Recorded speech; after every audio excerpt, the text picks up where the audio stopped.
SSX3 revolutionized the series. In my previous videos about SSX Tricky, I talked about it being a good game that improved upon the original, but it didn't feel like a true sequel, and it felt like more of an add-on of the first game. But SSX3 builds up a brand new game from the ground up and adds so much more to the series. This is my first time going through the SSX series, and SSX3 genuinely surprised me. Let's hop into it. SSX3 was developed by EA Canada and was released in 2003 for the PS2, Xbox, and GameCube, and was later ported to the Game Boy by Visual Impact. And this 2D port was also released for the Gizmondo, which is a failed Swedish gaming handheld that I've never heard of before.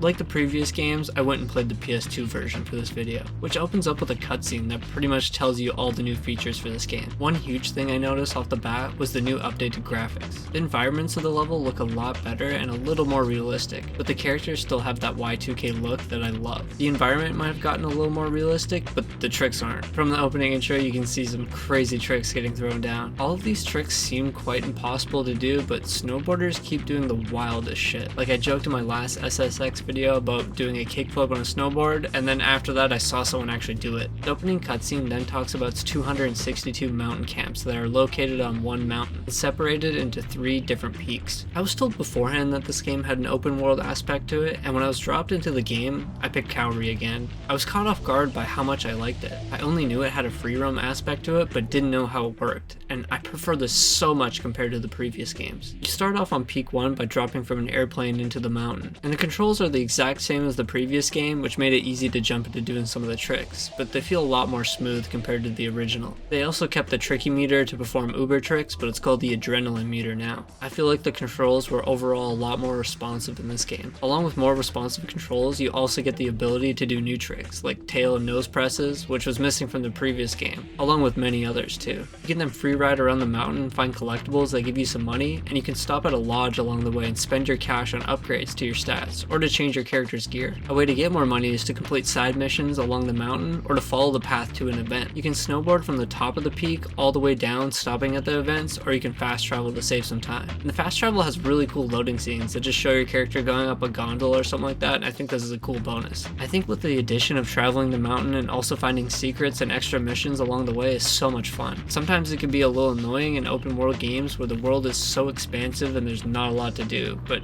I feel SSX found that middle ground that gives you just enough to explore on your way to the next event. Speaking of events, the first one I did was a new addition, the Big Air event, where you just rack up the highest score on big air jumps. Another new addition is the soundtrack. In the previous game it was mostly just original music made for SSX, other than it's tricky, but this game has a full soundtrack of banger licensed music.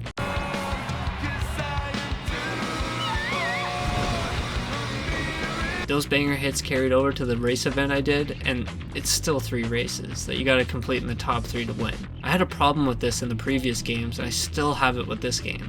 The races just feel way too long. I don't know if it's just me, but one heat would be so much better. In the previous games, we had the show-off events, and in this one we have similar ones where you collect multipliers and try to rack up points by doing tricks down the mountain. Another new event is the Super Pipe, that has you collect a high score while doing tricks on the Super Pipe, which is just a giant snow half pipe. After completing more and more of these events around the mountain, you can unlock the next peak, of which there are 3 of, that open up different parts of the mountain that have different terrain and new events. I just kept boarding from event to event and doing side missions in between, and I was having a lot of fun with it. I feel like this is the best SSX game that I've played so far. I had fun with the gameplay of the previous games, and only had some problems with the races being too long and the controls being a little janky, but the controls have only gotten more refined with each game, and the races are still the same, but there's still so much more in SSX that redefine the series. The addition of the open world turned the menu screens of going event to event into an adventure. It may take place on all the same mountain, but each event opens up its own unique track. With the addition of new graphics, a brand new banger soundtrack, and new characters, it really revolutionized the series and